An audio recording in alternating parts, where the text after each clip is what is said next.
नमस्कार, आप देख रहे हैं क्राइम तक। मैं हूं आपके साथ मनीषा झा। स्वागत है आपका वर्ल्ड क्राइम बुलेटिन में। इस बुलेटिन में सबसे पहले हम बात करेंगे रशिया और यूक्रेन वॉर की, जहां रशिया ने एक बार फिर से यूक्रेन पर हमला किया है और इस बार निशाना बनाया है काला सागर में यूक्रेन के बंदरगाह को। जी हां, रूस ने काला सागर में यूक्रेन के डैन्यूब पोर्ट पर भीषण ड्रोन हमला किया।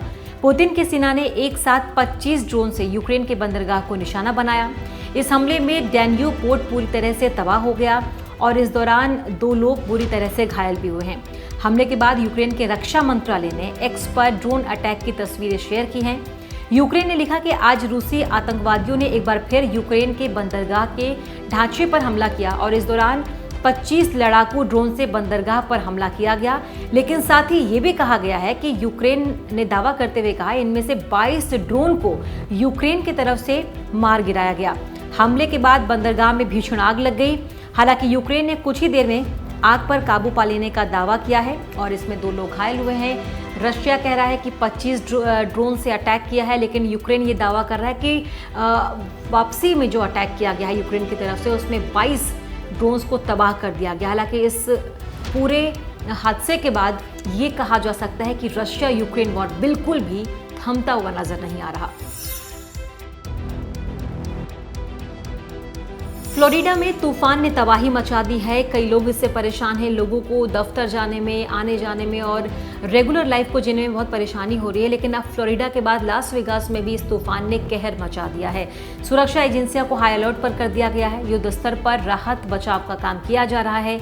अच्छी बात यह है कि इस तबाही में किसी के हताहत होने की खबर नहीं है, लेकिन बाढ़ की वजह से जनजीवन पर बहुत बुरा असर पड़ रहा है। लोग परेशान हैं, हलकान हैं। लोगों को आवाजाही में बहुत दिक्कतों का सामना करना पड़ रहा है। और अब बात करेंगे अमेरिका की, जहां लगातार गोलीबारी की घटनाएं जो हैं वो बढ़ती जा रही हैं। गोलीबारी की घटनाएं आए दिन सामने आती हैं। इस बार ये घटना अटलांटा से सामने आई, जहां बंदूकधारी ने 5 लोगों को गोली मार दी। हालांकि इसमें किसी की भी मौत नहीं हुई है, इसकी सूचना नहीं मिली, लेकिन गंभीर रूप से सभी लोग घायल हैं और घायलों में 3 साल का एक बच्चा भी शामिल है। इस गोलीबारी के बाद संदिग्ध हमलावर ने खुद को भी गोली मार ली, लेकिन उसकी इस हादसे में मौत हो गई। लेकिन हर रोज अमेरिका से गोलीबारी की घटनाएं सामने आ रही हैं। एक रिपोर्ट भी सामने आई थी जिसमें आंकड़ा बताया गया था कि किस तरीके से लगातार बढ़ते गोलीबारी की घटनाओं में आंकड़ा किस तरीके से बढ़ रहा है और तमाम प्रशासन सरकार की कोशिशों के बावजूद भी ये घटना बढ़ती जा रही है। और अगली खबर भी अमेरिका से ही है। ये खबर भी गोलीबारी की ही घटना है। बीते रोज जिस तरीके से अमेरिका के वॉशिंगटन में सुपरमार्केट में गोलीबारी की गई थी, 4 लोगों की इसमें मौत हो गई थी। इस पूरे मामले में फिलहाल जांच की जा रही है।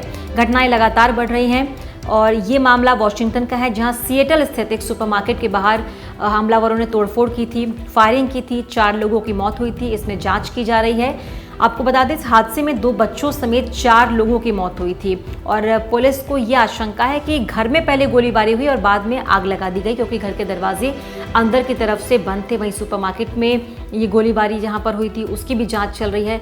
तो लगातार गोलीबारी की घटनाएं जो है वो अमेरिका में बढ़ती जा रही है, जो चिंता का विषय है।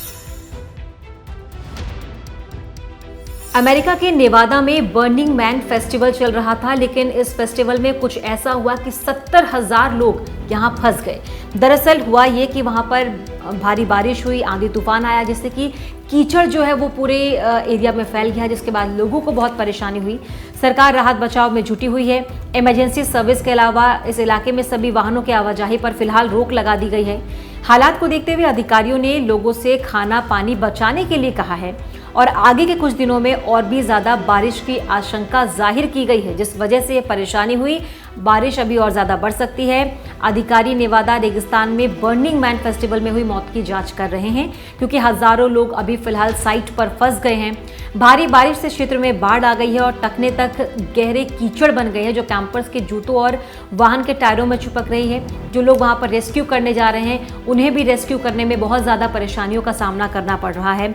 आपको बता दें, ब्लैक रॉक रेगिस्तान में रहने और खाना पानी और ईंधन का संरक्षण करने, यानी कि उसको बचाने के लिए निर्देश प्रशासन की तरफ से दिए गए हैं। कहा जा रहा है कि आने वाले समय में बारिश और ज्यादा हो सकती है। ऐसे में जो कीचड़ वहां पर फैली हुई है, जिससे ज्यादा लोगों को परेशानी हो रही है, है, परेशानियां और बढ़ सकती है, बारिश भी ज़्यादा हो सकती है। इसीलिए लोगों को कहा गया है कि अपनी सुरक्षा के लिहाज से खाना, पानी, ईंधन को बचा कर रखें ताकि आने वाले समय में उन्हें किसी तरह की कोई परेशानी ज़्यादा ना हो सके। और प्रशासन जल्द से जल्द स्थिति को सामान्य करने की कोशिश कर रहा है। तो वर्ल्ड क्राइम बुलेटिन में इतना ही, लेकिन देश और दुनिया के तमाम क्राइम की खबरों के लिए आप देखते रहिए क्राइम तक।